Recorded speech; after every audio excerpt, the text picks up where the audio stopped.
Willie? It's all right. I came back. Why? What happened? Did something happen? No, nothing happened. You didn't smash the car, did you? Didn't you hear me? I said nothing happened. Don't you feel well? I'm tired to death. I couldn't make it, Linda. I just couldn't make it.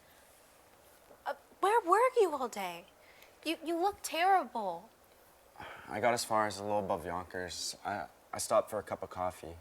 Maybe it was the coffee. What? I just suddenly couldn't drive anymore. The car kept on going onto the shoulder, you know? Oh, maybe it was the steering again. I don't think Angelo knows it's the Studebaker. No, it's me.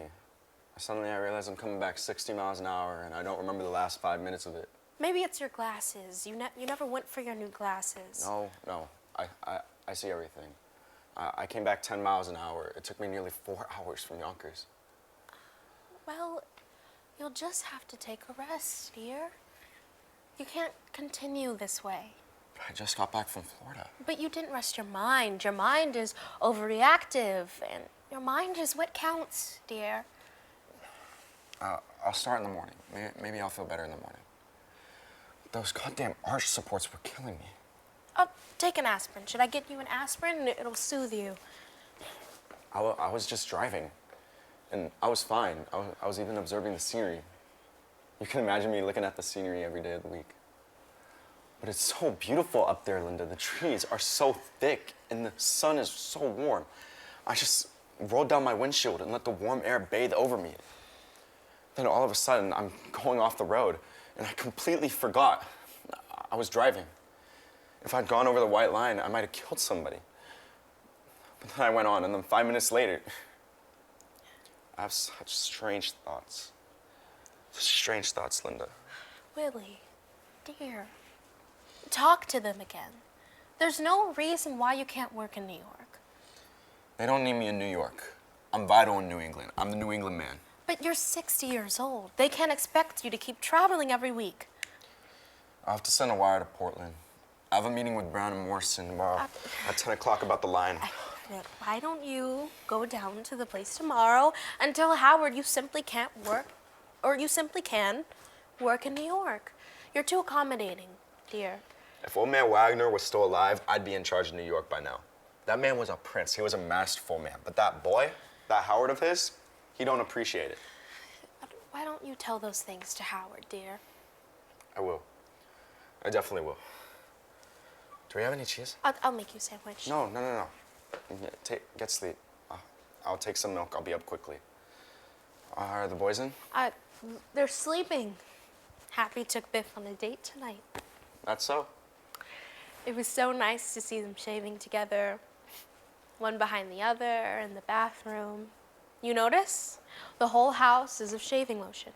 I figured. You spend your whole life trying to pay off a house. Now you finally own it. But nobody lives in it. Well, dear, life is a casting off. It's always that way. No. Some people accomplish something. Did Biff say anything after I left this morning? You shouldn't have criticized him. Especially after he got off the train. You mustn't lose your temper with him. When the hell did I lose my temper with him? I simply asked him if he was making any money. Is that criticism? But dear, how can he make any money? There's such an undercurrent in him. He became such a moody man. Did he apologize after I left this morning? He was crestfallen, Willie. You know how much he admires you.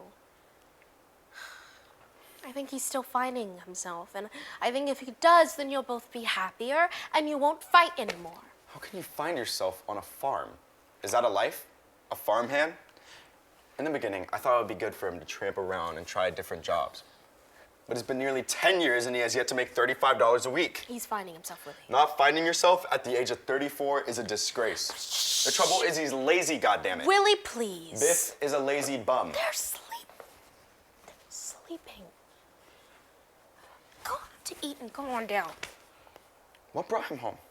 I'd like to don't know know. what the hell brought him home. I don't know.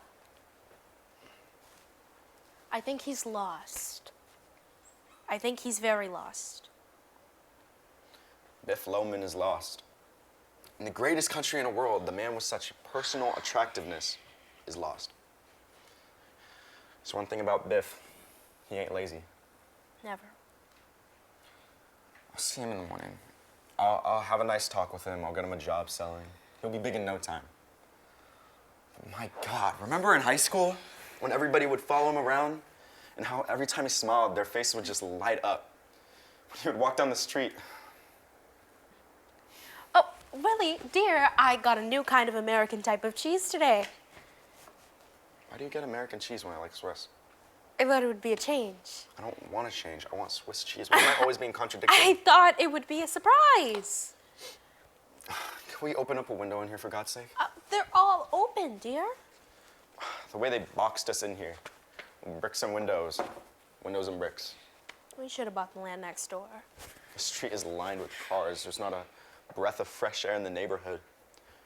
The grass don't grow no more. You can't plant a carrot in the backyard. They should have made a law against building apartment houses here. Hey, remember those two beautiful elm trees that me and Biff hung a swing across? Yeah. Like being a million miles from the city.